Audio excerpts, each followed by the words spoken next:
सिंधी समाज दुनिया जे जंहिं समाज गॾियल समाज जो हिसो आहे उहो उन ग्लोबलाइज़ेशन जे असर जे करे उन इंटीग्रेशनिज़म जे दौर जो हिकिड़ो अहिड़ो हिसो आहे जंहिंमें इंसान जी बायोलॉजिकल उपत, फिज़िकल उपत ऐं डिजिटल उपत टई पाण में गॾियूं आहिनि।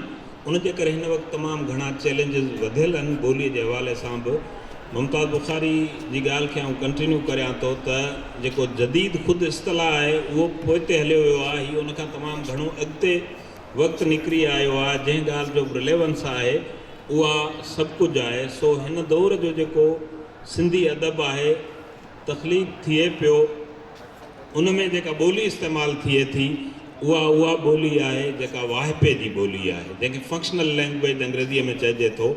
उन जूं पंहिंजूं उणायूं बि आहिनि, उन जूं पंहिंजूं चङायूं बि आहिनि। सभई असांजा वॾा राइटर, तोड़े नंढा राइटर, उहे चाहे फिक्शन जा हुजनि या शाइरीअ जा हुजनि, सभई उन्हनि लफ़्ज़नि खे इस्तेमालु कनि था जेके लफ़्ज़ ॿियनि ॿोलियुनि जा आहिनि। पर जेको ॿोलीअ जे बुनियादी ढांचे खे का शइ मुतासिर करे थी त उहो उन जा जेके बुनियाद आहिनि, जीअं उनजो मुज़क्कर मुअनिस आहे, उन जे जुमिले जी हैत आहे, उहे सभु शयूं उहे जॾहिं मुतासिर थियनि थियूं त यकीनन ॿोली मुतासिर थिए थी। जेको ॿारु कॾहिं कॾहिं पुटु चयो वेंदो, पुट जे जाइ ते लफ़्ज़ बेटा थियणु इस्तेमालु थियो आहे, ॾाढो भलो आहे। कंहिं बि ॿोलीअ सां असांखे कुझु बि न आहे, पर जिते पुटु पियो आहे त उते जेकॾहिं बेटा इस्तेमालु करे वञो था त मुनासिबु न आहे। ऐं इहा शइ अॻिते हली मम्मी डैडी उनखां थींदी। हाणे ईअं थो इस्तेमालु थिए त हीअ मुंहिंजो दिलि आहे, हीअ मुंहिंजी किताबु आहे। असां सोशल मीडिया ते इहे शयूं लिखियलु ॾिसूं था। इहे चैलेंजिस आहिनि। चैलेंजिस इन बि सूरत में आहिनि त हिन वक़्तु असांजी जेका डिमांड साइड आहे उहा एतिरी वधियल आहे ऐं सिंधी समाज में एतिरो वॾो तहरुक आहे लिखण जे हवाले सां, जो सिंधी समाज जी जेको हक़ीक़ी मसइला आहिनि या हक़ीक़ी आवाज़ु आहे उहो जेकॾहिं कंहिं धुर जे पारां अचे थो त उहो लिखण वारनि जे पारां आहे, उहो मौजूदा वक़्त जे लिखण वारनि जे पारां आहे, चाहे उहो थोरे तइदाद में आहिनि, कहिड़ी बि सूरत में लिखनि था। अवाम जी केरु तर्जुमानी करे थो, सिंधी ॿोली जी तर्जुमानी करे थो, ग़रीब मिसकिन माण्हू जी, ॾुखे माण्हू जी तर्जुमानी करे थो, त उहो सिंध जो लिखण वारो आहे, हिन वक़्त जो लिखण वारो आहे। हाणे उनखे तमामु वॾियूं ललकारूं दरपेश आहिनि। 47 अॻु जी जॾहिं तव्हां ॻाल्हि करियो था त उन वक़्त में का हिकिड़ी अधु ज़ुबान, मिसाल तौरु अंग्रेज़ी ज़ुबान हुई जंहिंजो असरु हो, तंहिंखां पोइ उर्दू आई।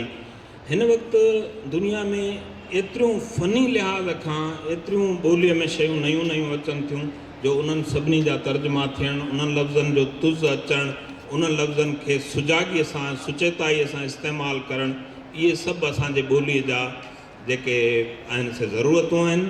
ऐं ॿोली, चाहे तव्हां जेतिरनि चैनल्स जी ॻाल्हि कई, तव्हां कहाणीअ जी ॻाल्हि करियो, साईं रसूल मेमण जो नालो वरितो, उनजे बि तव्हां उन में पढ़ंदो, वॾो तमामु एॾो भलो कंटेंट मिले थो, पर उन कंटेंट में बि तव्हांखे उहे लफ़्ज़ मिलंदा, भली इस्तेमालु थियनि, ॾाढी सूंहं वधे थी असां वटि अॻे ॿियनि ॿोलियुनि जा लफ़्ज़ आहिनि, पर ॿोलीअ जो जेको वेरी स्ट्रक्चर आहे, उनजो जेको बुनियादी ढांचो आहे, उहो किथे मुतासिर न थिए। उहो जिते मुतासिर थींदो उते तव्हांजी सकाफ़त मुतासिर थींदी, उते तव्हांजी सुञाणप मुतासिर थींदी, उते तव्हां शिफ्ट करियो था पंहिंजे उन जेका आइडेंटिटी आहे, उन आइडेंटिटी खां ॿी कंहिं आइडेंटिटी में, ऐं पंहिंजे उन अॻी आइडेंटिटी तव्हां हथु खणी वञो था। सो आउं सम्झां थो त असांखे ॿोलीअ जे बारे में तमामु घणो ऐं वॾो कमु करण जी ज़रूरत आहे। जेके मुतरजिम साईं इब्राहिम जोए जे सूरत में या मिर्ज़ा कलीद बेग जे सूरत में, दीवान कोड़ेमल जे सूरत में, ॿियनि सूरतुनि में हुआ, उन लेवल जा ओतिरा मुतरजम बि हिन वक़्तु न आहिनि। असां वटि तमामु सुठा दोस्त कुझु आहिनि जेके तर्जुमा कनि था। फ़नी साइंसी शयूं असां वटि ईअं न प्रोड्यूस थियनि थियूं, न उन्हनि जा तर्जुमा थियनि था। त उनजे करे जेको ॿोलीअ खे वॾे में वॾो चैलेंज हिन वक़्तु दरपेश आहे, उहो उनजो जेको लिसानियाती ढांचो आहे, सोतियाती ढांचो आहे। असां ते जेतिरा बि असर आहिनि, जिन माण्हुनि सां, जिन ॿोलियुनि सां असांजो इंटरेक्शन आहे, उहे सभु असां ते असरु कनि थियूं। ऐं उन असर मां जेका असांजी उपत निकिरे थी, कॾहिं कॾहिं माण्हू अहसास कमतरीअ मां लफ़्ज़ वठणु शुरू करे थो, कॾहिं कॾहिं अहसास बरतरीअ मां लफ़्ज़ वठणु शुरू करे थो।